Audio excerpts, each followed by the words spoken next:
The Word of God is alive and powerful, sharper than any two-edged sword, piercing even to the dividing asunder of the soul and spirit and of the joints and the marrow, and is a critic of the thoughts and intents of the heart.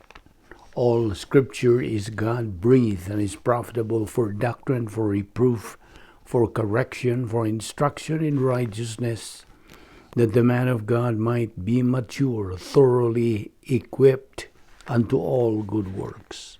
Study to show thyself approved unto God, a workman that needeth not to be ashamed, rightly dividing the word of truth. 1 Corinthians 15:58, always give yourselves fully to the work of the Lord, because you know that your labor in the Lord is not in vain. 1 Corinthians 3:7, as we labor in the Lord faithfully, we wait patiently on the Lord, who makes things grow. Psalm 119:105, your word is a lamp unto my feet and a light unto my path. Mark 13:10, and the gospel must first be preached to all the nations. Amos 8:11, behold, the days come, saith the Lord God, that I will send a famine in the land, not a famine of bread, nor a thirst for water, but of hearing the words of the Lord. Romans 1:16, for I am not ashamed of the gospel of Christ, for it is the power of God unto salvation to every one that believeth, to the Jew first, and also to the Greek. Verse 17, for therein is the righteousness of God, revealed from faith to faith, as it is written, the just shall live by faith. Psalm 93:4, the Lord on high is mightier than the mighty waves of the sea. James 4:14, what is your life? It is even a vapor that appears for a little time and then vanishes away. Isaiah 55:9, as the heavens are higher than the earth, so are my ways higher than your ways. Sa dili pa kita magapadayon sa atong pagtuon sa pulong sa Dios nga adlaw, gikinahanglan ang atong pagsusi kung napapagitay mga sala niya sa atong kalag. Kining maong mga salang nabuhat nato ng adlaw, mahimo lamang babag sa atong pagabuhatong pagtuon sa pulong sa Dios. Busa gikinahanglan nato ang pagsugid niining tanang mga sala ngadto sa tubangan sa Dios nga Amahan. 1 John 1:9, nagatugon ka nato. If we confess our sins, God is faithful and just to forgive us our sins and to cleanse us from all unrighteousness. Apanalang kanimo dili pa magtutuo. Since you are still an unbeliever, ang tugon sa Dios kanimo dili ang imong sugid sa imong mga sala, kundi ang imong paggamit niya ng imong kabubuton, your free will, aron ikaw magahimo sa labing mahinungdanong desisyon sa tibuok mong kinabuhi, ang desisyon sa pagtuo kang Ginoong Hesukristo ingon nga imong personal nga manluluwas. Acts 16:31, nagkanayon, believe on the Lord Jesus Christ, and thou shalt be saved. Busa, karon mag-ampo ta sa hilom aging pangandam. Let us pray.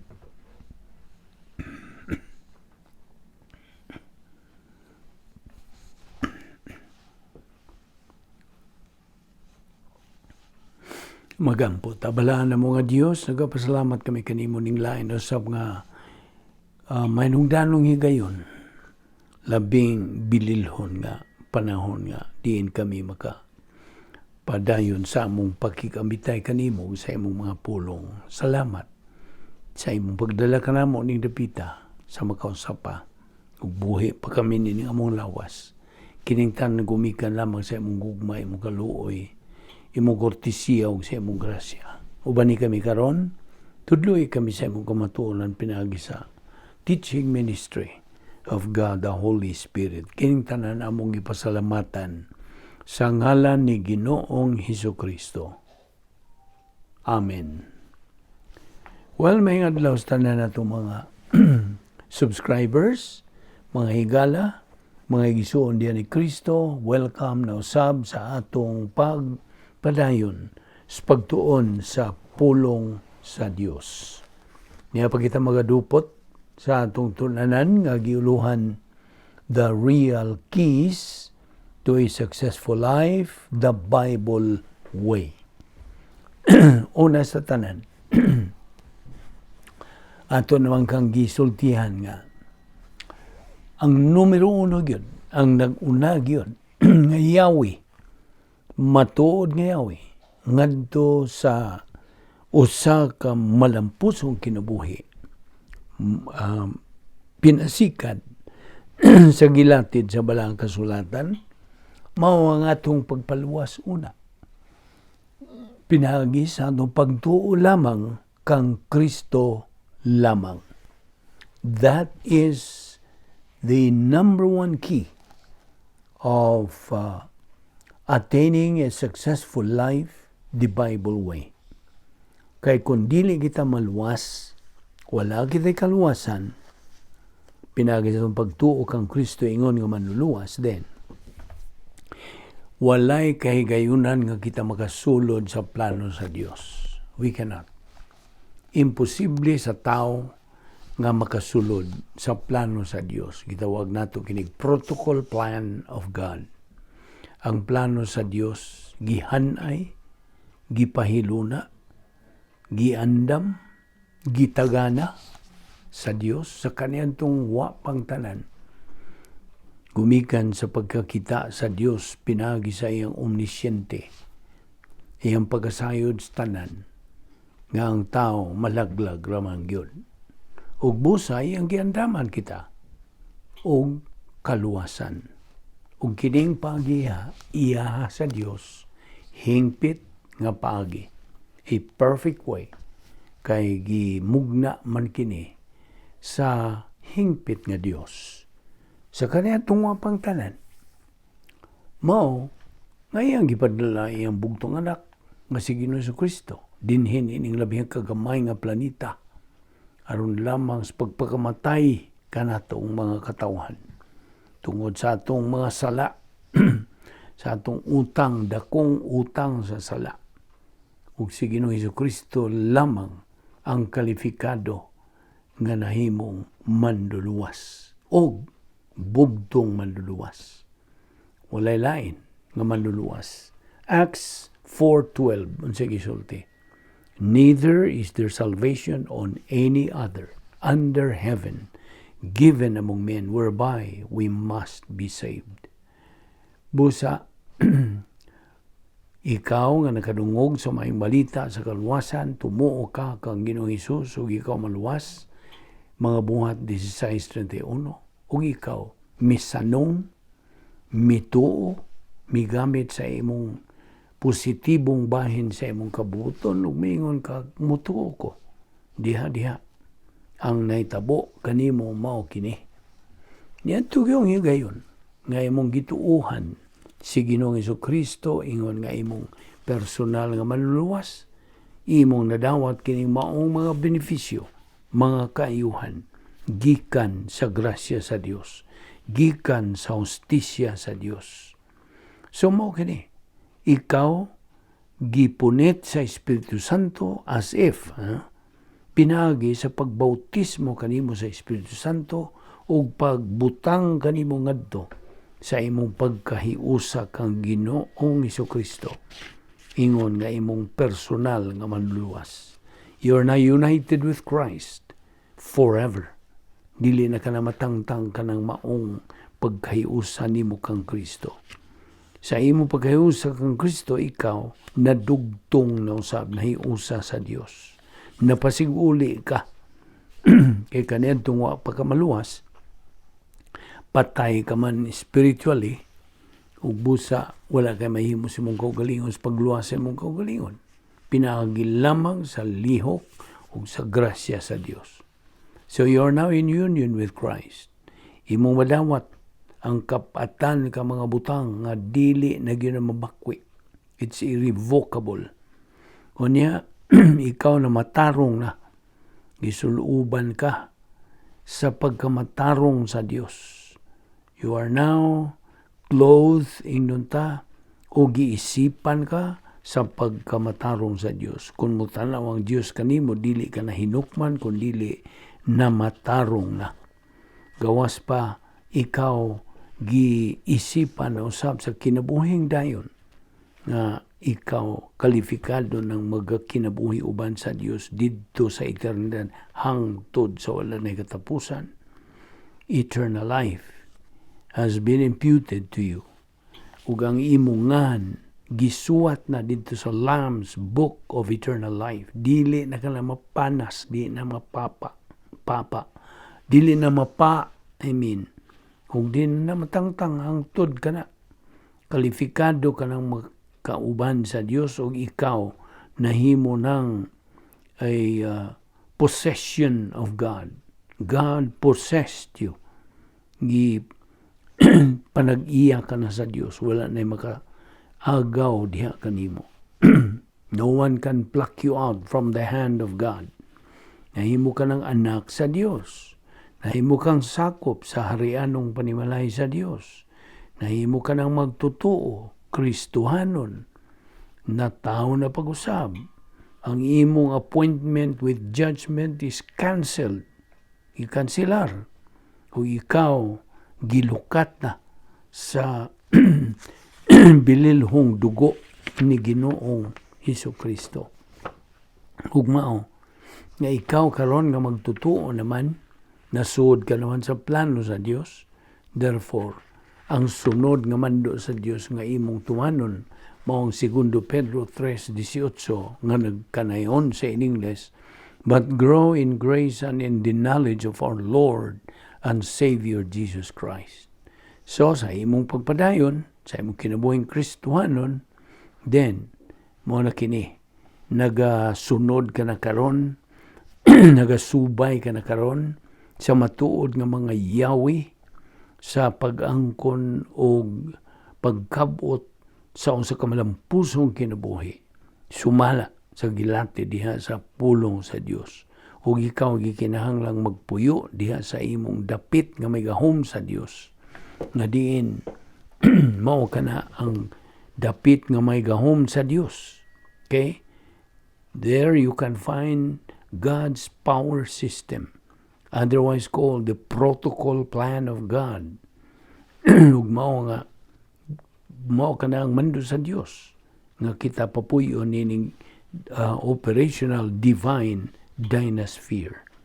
O kinahanglan magapadayon sa pagtuon sa pulong sa Dios sa adlaw-adlaw nga paagi.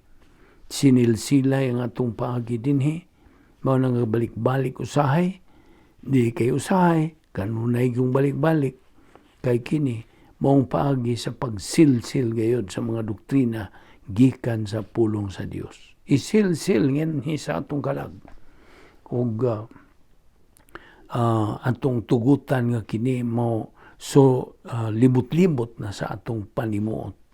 It will circulate in the stream of our consciousness. O kinahanglan kita mo agi sa 8 ka mga ganghaan niining operational divine dynasphere. O magbaton kita sa pagpaubos kanunay aron kita matudluan sa kamatuoran. Kay lisod man tudluan ang usa ka mapahitason nga tao. Unsto? Therefore, ang yawi nga kita matudluan sa kamatuoran mao ang pagpadbilin o pag-maintain niya ng humility antong pagka mapausanon ngadto sa otoridad sa pulong sa Dios. O kinahanglan makabot nato ang espirituhanong pagkahamtong spiritual maturity pinaagi sa atong pagtuon, pagkat-on, pagtuo, paggamit sa pulong sa Dios sa adlaw-adlaw nga paagi. Dili sinimana, dili sa ganahan lang. It must be consistent and persistent and regular. Padayon adlaw-adlaw nga pagpakaon sa atong tagsa-tagsa kalag-ingon nga mga anak sa Dios. Man does not live by bread alone, but by every word from the mouth of God. Mateo 4:4, kinutlo ka na sa Deuteronomio 8:3. Ug mao nga, we have to fulfill the protocol plan of God by being inside or residing in the operational divine dynasphere. Aron sa pagkabot nato sa pagka-espirituhanon nga pagkahamtong, then that is the time God glorifies Himself. O makaangkon sa kita sa gitawag og historical impact aron kita mahimo kita mga nikao. That's the Greek word for overcomers. Agathos, winners. So, dili makaako ang Dios. Mutanaw ka na itong mga magtutuo nga mga loser believers. No. There is no reason why believers become losers in life. Kaya kini mga loser believers, mga negatibo. Way gana sa pagtuon sa pulong sa Dios. Way gana, way gugma, way kainit, way pagpanumbaling, walay ikagahin nga panahon sa pagtuon sa pulong sa Dios. They are loser believers. O they are residing sa cosmic dynaspheres ni Satanas. Kay kini kung duha ka cosmic dynasphere ni Satanas, they interlock. CD1 is arrogance complex. CD2 is hatred complex. So, ang usa ka magtutuong negatibo sa pulong sa Dios, puruhan gyud, dili kay puruhan, adto gyud siya magapuyo ra sa cosmic dynasphere, dapit nga may gahom ni Satanas. Kini ra ba sila gitawag kini sa pulong sa Dios og mga ulipon ni Satanas. They are the servants of Satan. Ug sila gidumala lamang sa ilang kinaiyang mga sala. They are controlled by their old sin nature. Kung naga-function lamang kini sila, ginadasig lamang kini sila sa dautan. Nga mao ang pulisan ni Satanas. Evil is Satan's policy. All of them will only lead to evil. Kini mga maayong buhat o unsa pang mga kalihukan nga mga tinawhanon. So, mao na nga, kining mga magtutuuha nga mga negatibo, wala gyud sila makamgo. Nga kitang mga magtutuo, mo atubang ra gyud didto sa Bema Seat, Judgment Seat of Christ. 2 Corinthians 5:10. Og mao na nga, makaako ka ba nga magtutuo nga tawgon og kaaway sa cross? Nanas Filipos 3:18. You become an enemy of the cross. Kung ikaw, kay loser ka man, ang grigong pulong kanimo is phulos. Ang pasabot sa phulos, useless. Why gamit? Dili na magamit. Why pus? Mao ito nakatawa ko sa pagtuon nato nini nga ang grigong pulong is phulos. Phulos. Phulos. Nga nagkahulugan og why unsa? Why pus? Mao na gitawag ang mga negatibong mga magtutuo nga why pus. Now, nainomdom ka ba niya itong leader sa mga reliyon nga si Nicodemo? Now, of course, kadaghan ka na kadungog bahin ni Nicodemo. Leader ni siya, pangu kini siya iyang reliyon. Very religious priest. He was a ruler. And hingok siya duol kang Hesus Kristo by night ug nangutan na siya mga pangutan nga to kang Hesus Kristo. Nga namang gabi man siya hingok pagduol ug dili sa adlaw. At tingali sa adlaw labihan niya ang pagka-busy sa iyang mga tulumanon sa ilang relihiyon. Pag mga daghang mga ritual, mga seremonyas nga ilang tumanon. So ato lagong ipakita nimo unsa gyud pagka-relihiyoso kini si Nicodemo.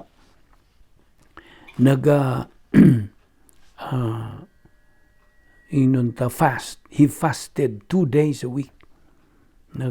Unsa bay fast sa Binisaya? Puasa.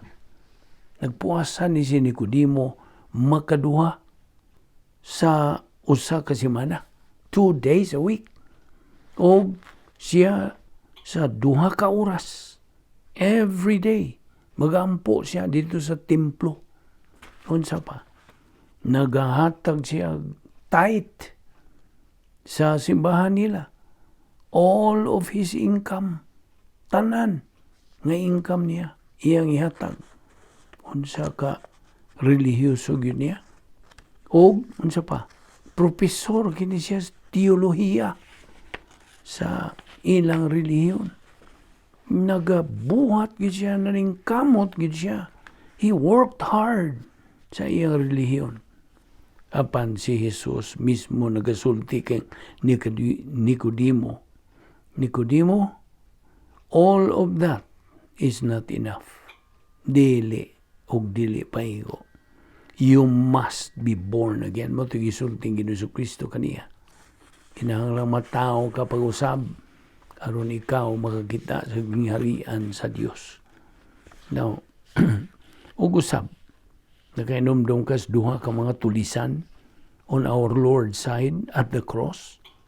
Ang usa believer, ug ang usa unbeliever. Kinsa may believer? Kadtong nagasulti, sulti ngadto sa atong Ginoong Kristo samtang gipanglansang sila dito sa cross. Mingon, Ginoo, inumdumi taon ko kung tuwa ka sa imong gingharian. Mo ko to'y believer. Apan ang dili magtutuo, di unbeliever, mo ko itong iyong, kung anak ka sa Dios, anong di man mo luwason imong kaugalingon o i-apil mi. Na mo to'y dili magtutuo. Hain naman turon siya. Tuwan has torments. Apan katong mingo Ginoo, hinumdumi kong tuwa na kasi imong gingharian, tuan na ron sa unsa. Paraiso. Okay? Mo pito tusulting Ginoong Kristo kalong adlaw uban ka kanako sa paraiso. Now, okay. Kini akong gilakbitan lang ipahinumdom nimo. Kini mga punto bahin sa kalihukan sa atong Ginoong Kristo. Samtang dinhi pa siya sa una niyang paganhi. Dinhi ning kalibutan na. Now, okay. Kitang mga magtotoo. Dili kalikayan. Di yu kang kay skampo. Nga naay mo abot nga mga suliran sa imong kinabuhi. Apan, naibaw ka ba kung sa'y tuyo? Nga mingabot ka ng maong mga suliran sa imong kinabuhi. Miabot ng maong suliran, mga suliran sa imong kinabuhi. Kini, ang tuyo nini, problems in your life are intended dili sa pagdiskurahe o pasakit kanimo dili, kundi pag-ugmad sa imong kinabuhi and to make you a strong believer aron malig-on ang imong pagka-Kristohanon. Kaya binibo, problems are resistance. Gusto? If what you're doing does not have resistance, it's not worth doing. Sabot ka? Dili takos o dili ni angayan. Without the resistance of water, pananglitan. Ang usa ka barko, usa ka sakayan, dili makaunsa. He cannot float. You see? A ship cannot float without the resistance of water. Without the resistance of air, hangin, kanang mga aeroplano o mga jet na nagalupad-lupad din sa itong kawanangan, they cannot fly kung may resistance of air. Without the resistance of gravity, dili ka makalakaw. Ang usa ka ingnon ta lastiko can only be effective kung kini bingaton. Gusto? When it is stretched, a rubber band can only be effective. Ang mga tabanog, kites, they fly against the wind. So, mga suliran sa kinabuhi. Alang ka na itong mga magtotoo. Oportunidad kini, kahigayunan kini, o sa atong mga igsoon, atong mga higala. Ang mga suliran, akong balikon, problems in life for us believers are an opportunity and our friends, not our enemies. Ayaw ang kuna, do not consider ng mga suliran nga atong kaaway. No. Consider them as our friends. They are not our enemies. You see, God sometimes puts us in the dark. Usahay iyati ibutang atos ngit-ngit. Aron kita makaamgo nga siya lamang ang bugtong kahayag. Kita ni mo ng prinsipyo, ha? So, hugupa, embrace the problems of life. Ayaw na sa likway. When they come to your life, consider them and welcome them. Tungod kay they are sent for a reason. They are sent to you aron ikaw makaamgo, makagamit ka sa espirituhanong mga kasangkapan sa Dios aron sa pag kanang atubang nila, pagharong kanila. Ug kun imong buhaton kana, God will show you nga ang iyang pulong really works and will never fail you. Manigin na. Now, so, timan ining usa ka prinsipyo nga kung ibili nimo. It is the struggles of life that make a believer strong. Nakadungog ka? Ang imong pagpaningkamot, imong panlimbasog sa kinabuhi, mao'y makalig-on kanimo ingon nga magtotoo. So, God tests believers while Satan tempts believers. Ano diferensya? Ang Diyos musway kanato mga magtotoo. Apan kini si Satanas mutintal kanato mga magtotoo. Ano diferensya? God tests us believers for God to find out kung kita musanong ba kita to those tests with God's word or else react to those tests. Maura man na. Ang alternative mo, react ka mo, sinta ka. Apan kung ikaw positibo, nga ikaw nasayod na yun nga, kung unsay mo abot nga kalisdanan di sa mong kinabuhi, ka nagisulayan ka sa Dios. For God to find out kung kita, musanong ba kita, mudawat ba kita, with His Word. Ayaw kalimot. Sa paggamit siya mga pulong, kaya maura man na, itong kasandigan, itong basihan, or else react niya ng mga pagsulaya. Sa bahin ni Satanas, siya, mutintal ka na itong mga magtotoo, aron sa paglingla ka na to deceive us, and eventually succumb to those temptations. Maroon na iyang tumong, naunta kita mo, lukapa kita, o hagba kita sa mga tentasyon nga iyang ihapak ka na to. Ug mo na nga, mahimo lang ta og kita mapildi, mapakyas kita, then we become casualty sa espirituhanon nga away, the spiritual warfare. Natiman niya, kung bahin ni Job, inumdong ka ni Job, Job lost everything. Wag tangyot tanan.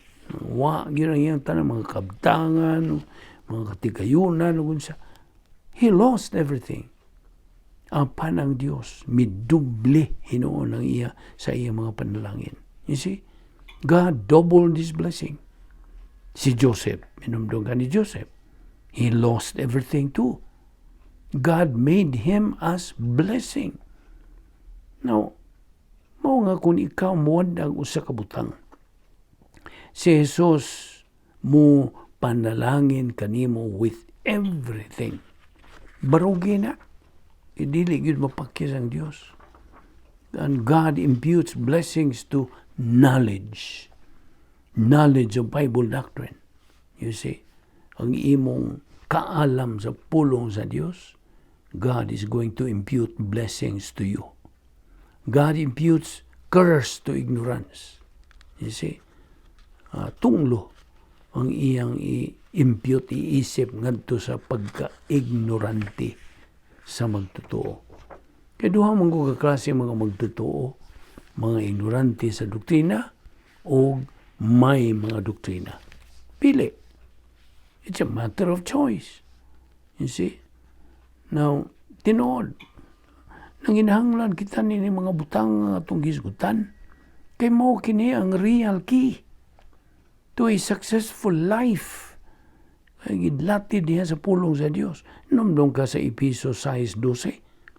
Unsa may gisulti diha? For we wrestle not against flesh and blood, but against principalities, against powers, against the rulers of the darkness of this world, against spiritual wickedness in high places. No na. Ang atong kaaway, espirituhan nun. Kapila na ako gini-emphasize yun kanimo. Magtotoo, this is addressed to you. Ang atong giatubang mga kaaway, mga espirituhan nun. Watay inunta, watay baut. Sa man mo pag-asdang nila, mga espirituhan nun man. Ang Diyos nagsangkap ka nito mga espirituhan, mga kasangkapan, o mga hinagiban, atong ikaasdang nila, aron kita magmadinaugon. You see, yanong ka ba ni Lucifer, nga karon Satanas na, gibuhat ba siya sa Dios? O the most beautiful creature kadto si Lucifer. Ibo kang sa meaning sa Lucifer. Kining Lucifer, combination is duha ka Grigong pulong, lux ug fair. Lux, meaning ug panalitan imong decline o sa declination ba. Lux, luce, luce. Luce, kini sa Latin nga declination. Lux, na karon kay genitive naman luci. Okay? Unya fair. Unsa may fair? Carrier. So kining Lucifer, ang buot pasabot gyud imong tapuon na light carrier or light bringer. Tigdaw kahayag, lapihas pagkahayag pagka kanang sidlak yun si Lucifer. Apan sa pagkalaglag niya, gipaong sa Diyos ang iyang suga.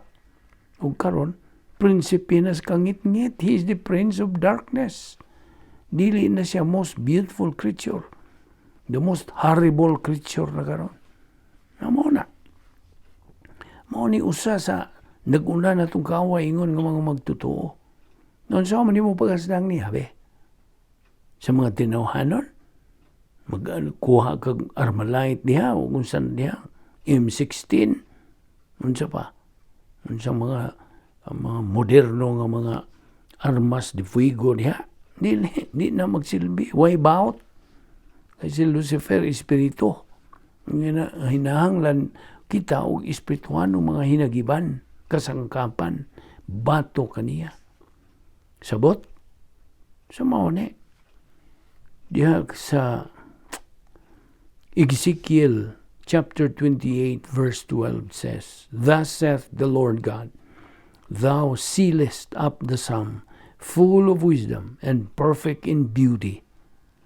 Now, for an indefinite period of time, kini si Lucifer served and loved God until the day nga siya miribilde batok sa Dios as he became arrogant. Itugka naman siya pagkamapahitason. 1/3 of the angelic host followed him. Sunod yun. Nakita ni mo unsa ka pagkakumbinsido yun maayog yung manulti o he was the best agent nga iyag yung nada ang 1/3 of the angelic host sa pagsunod kaniya. ug ang 2/3 of those angels nagpabilin sa pag-alagan sa Dios. Sabi nimo, even though those fallen angels still have the power, inumduman yun nato kanunay. Diya sa 1 Juan 4:4, kini na kanayon, greater is He that is in you than he that is in the world. Kikinsa man ning greater is He. Kini ang balaang Espiritu Santo. Nga niya, nagapuyo sa atong lawas. Yung dumi ka na, kung ikaw Kristohanon, kita gipuyan sa Espiritu Santo. Know you not that your body is the temple of the Holy Spirit? Apan at the same time, raba, naapod ang atong kinaiyang makasasala ninhi sa atong lawas. Ang tanang sildar bagyod ni atong lawas, gikas tumoy sa atong buhok ngadto sa lapalapa, napuno ni sa kinaiyang makasasala nga mo'y magatukmod ka nato sa pagbuhat ng mga sala. Namaw na ay away hapon nagkaatbang ang Espiritu Santo batok sa kinaiyang makasasala. Now ikaw na magkikabuton, papilion ka sa Dios kinsay buot ni mong tugutan sa pagdumala sa mong kinabuhi. Ang kinaiyang makasasala ba? Aron ikaw magpakasala? O ang balang Espiritu Santo nga ikaw, you will be free from any personal sins. And you are a hater of sin. Imong dumtan na ang sala. Wala na'y luna sa imong kinabuhi. Dili ka makatugot nga ikaw dumalahon. Yan ang imong kinaiyang makasasala.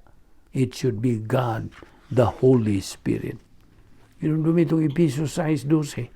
Na kung gikutlo ka ganiha nga, we wrestle not against flesh and blood, but against principalities, against powers, against the rulers of the darkness of this world, against spiritual wickedness in high places.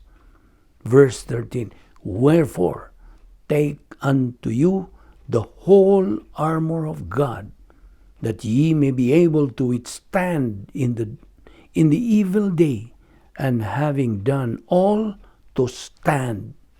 Now, timan ini, kitang mga magtutuo, wa rabag yun ta biyae sa Dios nga defenseless. Wala. Ang grasya sa Dios, nagasangkap ka na to. The overwhelming advantage in the form of protective spiritual armor. Timan itong Ephesians 6:13. Wherefore, take unto you the whole armor of God, that ye may be able to withstand in the evil day, and having done all, to stand. And diya sa versikulo 17, usap, pagpadayon niya na, and take the helmet of salvation, and the sword of the Spirit, which is the Word of God. Na, di ba tataw kayo na? Well, trahedya gyud ako. It's a tragic thing to see believers nga mo-memorize lag mga bersikulo. Dili ka na paigo. Dili nila mabutang ka na sa ilang kasing-kasing. No, they cannot put them to heart. Believe in the right sense of the word. No metabolization has occurred in their life. Wala. Magaling ang pulong sa Diyos diya silang kalag. So, may inungdan, ang Espiritu Santo, dili magalihok. You see? Gawa man mo tuguti. Because they don't understand, kini mga magtutuuha. Wa sila makasabot that what those things mean spiritual, not physical. They think they're just physical. No. Dili in tao ni physical. Mao lang, di lang paigo nga imo lang ng kanang saguhon ang mga bersikulo. No. Kinahanglan ka na galingon sa Espiritu Santo. Dili ra ba na atong trabaho paggaling, pag-metabolize? It is God, the Holy Spirit's function. That is His role.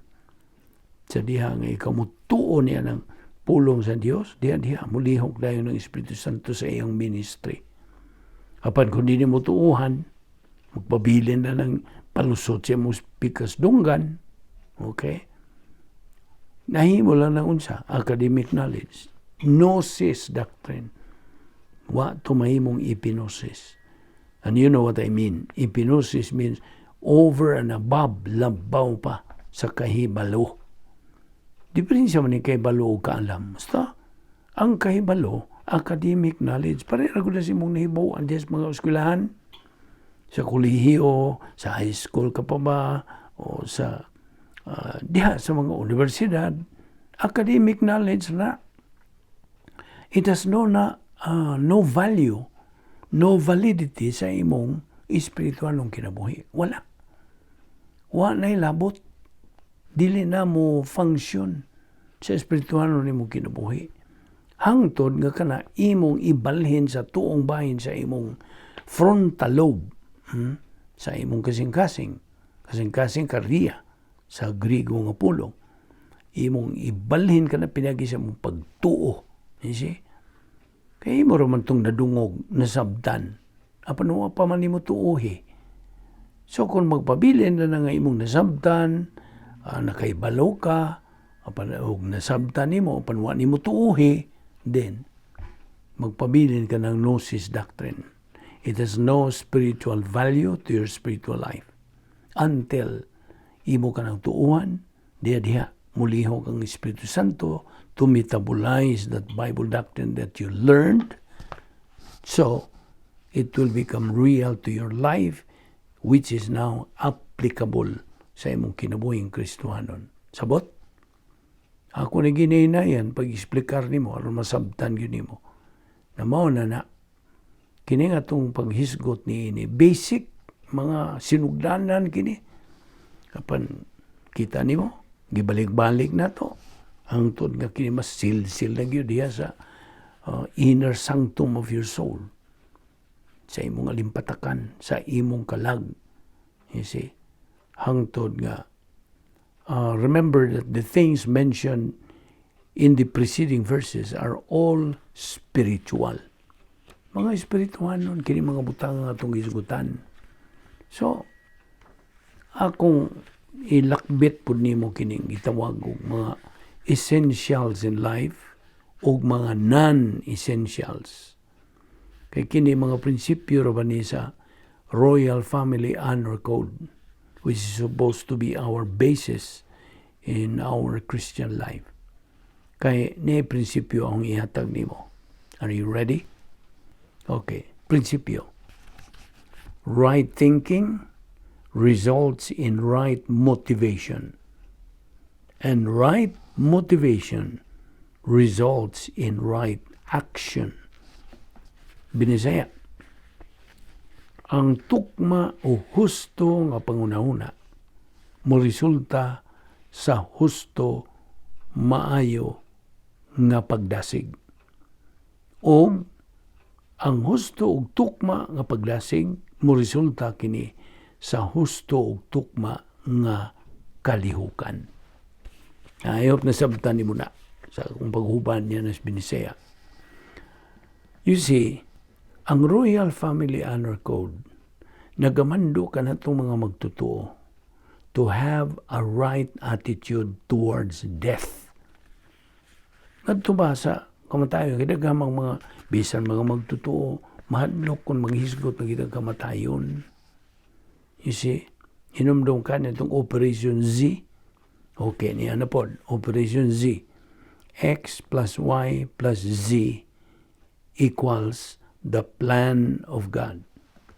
Now, kita tuod ng mga tao, okay, in general, mga sakop sa kaliwatan sa tao, members of the human race. Kinahanglan, mo pahiuyon, okay, mo adjust kita sa tulo kamatang sa unsa. Pag-adjust. Okay? There are 3 adjustments that man has to make. Ang una nini is salvation adjustment to the justice of God. Kinahanglan mo pahiluna man ta. Mo pasibo man ta. Magpa-uyon kita sa unsa hustisya sa Dios. Otherwise, ang hustisya sa Dios may hunsa. Pa kanang diretso nga ni kanato. You see? Okay. Akong hinahinayan niya, ang unang adjustment is gitawag og salvation adjustment to the justice of God. Kinahanglan mo pasibo, mo pahauyon kita sa justisya sa Dios pinagi sa kaluwasan. Ang ikaduha, gitawag kini og rebound adjustment to the justice of God. Unsa man ni?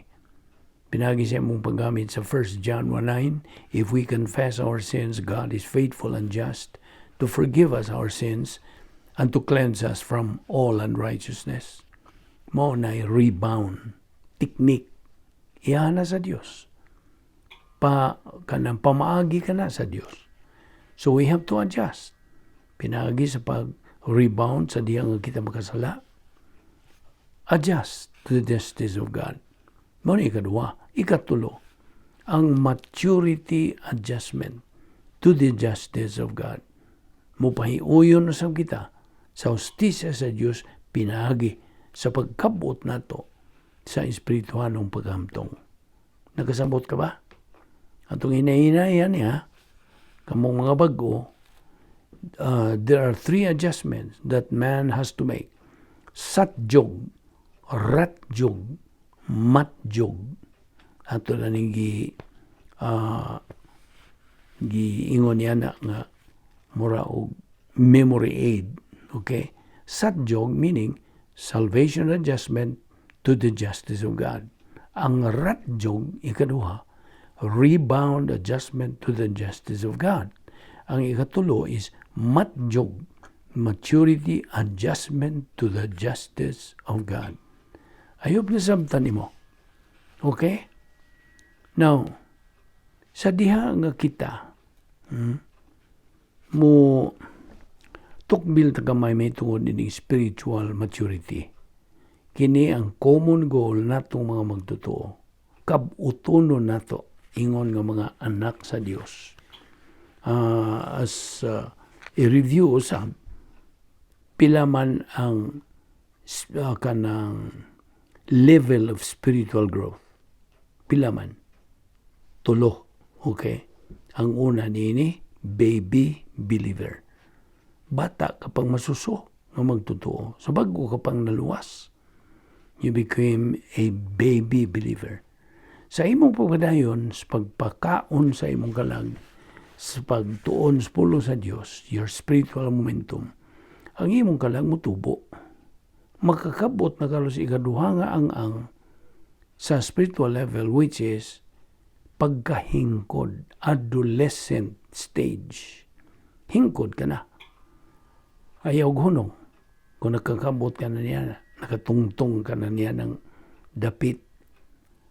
Padayon sa imong spiritual momentum. Sa imong pagpadayon, you are persistent, consistent, regular. Pagtuon sa pulo sa Diyos, makabuot na nimo. Ang ikatulo og kinatasan na nga kabutonon sa matag magtotoo, which is spiritual maturity. Sa diha nga makabuot na nimo kana, that is the stage of capacity for life, capacity to receive blessings, capacity to love. Okay na kay katakos. Ako bitaw ning ihatagag ihemplo kaniadto nga sama sa kabatang gamay, tagaan nimo naglabihang nindutang kanang sakyanan o auto. Palong butang da mga 3 anyos nga bata, taga nimo naglabihas ka nindot nga auto. Mo enjoy ba ng bata sa mao nga auto? Dili. Kay nganoan, wala pa man siya katakos. Wala siya capacity to enjoy. Hangtod nga makabot na niya ang iyang pagka-mature as a person, makabot na iyang pagkahamtong, dili kay spiritual, kundi physical maturity din. Ana pa siya makapahimulos. Mao po na ang spiritual ng kinabuhi. Dili makapahimulos ang usa ka magtutuo nga wa makakambot spiritual maturity. Wa siya capacity. Apan sa diha nga makabot na niya, then, ang Dios, pinaagi sa tubo sa grasya. Gitawag na to grace pipeline. Ihuwad na niya, ipadahili niya, kanang ibubo na niya ang mga panalangin ngadto. Paminaw, ngadto sa iyang hingpit nga pagkamatarong spiritual unsa kanang righteousness, perfect righteousness nga gisulob na nimo, giisip man ka nimo ang pagkamataron sa Diyos sa diha nga ikaw naluwas. Sabta gina. At the moment of salvation, God kanang imputed you sa iyang perfect righteousness. So diha ipadahili ang iyang mga panalangin ngadto sa iyang hingpit nga pagkamatarong. Apan ikaw nakapahimulos. Ug ang Dios nahimaya. You see? Tungod sa imong pagkabot sa spiritual maturity stage, nahimaya ang Dios nimo. Sabot? Now, so, kitang mga magtutuo, we are always facing the justice of God. Always. We are facing the integrity of God. We are facing Satan's policy. Unsa may policy ni Satanas? Evil. Dautan. Kaya kini ko si Satanas, he is so clever. Counterfeiter. Clever counterfeiter kini siya. Ang iyang tumong sa mga dili magtutuo, mao ang pagbabag kanila. Nga dili sila makadungog sa mayong balita sa kaluwasan o eventually dili sila tuo kang Ginoong Kristo o dili sila maluwas. Mao na iyang goal ni Satanas. Napo siya goal nga ito natong mga magtutuo. Ibaw kang unsa. To prevent us from studying God's Word. Aron dili tamo tubo ngadto sa espiritual ng pagkamtong. You see, nakita nimo? Kini gi Satanas mao gini ang atong kontrabida gyud. Mao na ikinahanglan ang atong pagpangandam kanunay. So, atong tutukan ang atong pagkakristuhanon nga ayaw na gyud kalimti kining mga puntong akong ihatag kanimo. Bahin kang Ginoong Kristo. May moro ba gyud ang atong tumong. Our ultimate goal as believers is our Lord Jesus Christ, whom kita nadugtong na kaniya, nahiusa na kaniya. Kaya diha sa doktrina, sa pulong sa Dios, diha sa Biblia, diha sa Mateo, si Ginoong Kristo mao ang atong Mesiyas. Diha sa Marcos, si Ginoong Kristo mao ang atong ulipon nga hari, servant king. Diha sa Mark, diha sa Lucas, si Ginoong Kristo mao ang atong dakong mananambal, great physician. In John, diha sa Juan, siya ang anak sa Dios. Diha sa mga buhat, siya ang nabanhaw na nga Ginoo, risen Lord. Diha sa Roma, siya mo'y atong pagkamatarong. Diha sa Korinto, siya ang atong pagkabalaan. Diha sa Galacia, si Ginoong Kristo mo ang atong pagkamatarong justification. Diha sa Episo, siya ang atong perfection. In Philippians, He is our provider. Diha sa Colosas, siya ang atong paglaom. Diha sa Thessalonica, siya ang atong umaabot nga hari. He is our coming King. Diha sa Timoteo, He is our shepherd. Siya ang atong magbalantay sa karniro. Diha sa Tito, siya ang atong tighatag og mga ganti. He is our rewarder. Diha si Philemon, he is our encourager. In Hebrews, siya ang atong labaw nga saserdote. He is our high priest. Diha sa Santiago, siya ang atong kaalam, wisdom. Diha sa Pedro, siya ang atong panulundon. He is our inheritance. Diha sa John, He is our lover. Maghihigugma. Siya ang nagahigugma kanato. Diha sa Jude, He is our warrior. Ug diha sa pinadayag, siya ang Alpha ug Omega, the beginning and the end. Magampo ta. Balaan na mo nga Dios, nagapasalamat kami kanimo. Nining laing higayon sa among pagpahimulo sa imong grasya. Grasya kining tanan nga among nakatunan gikan sa imong mga pulong. Mga pulong sa paglaom, kadasig, o kining tanan amo kining gidawat nganhi sa among kalag kay kini lamang mga butang among mabaon nigbiya na mo ning kalibutana. Salamat o Dios sa imong pagkamatinumanon sa imong mga saad. Salamat ning among Bible study pinagi sa YouTube sa Vic Balbido Evangelistic Ministry. Dada kami pagbalik ugma dinhi aron kami makapadayon ining among spiritual momentum. Kining tanan among ipasalamatan sa ngalan ni Ginoong Hesukristo. Amen.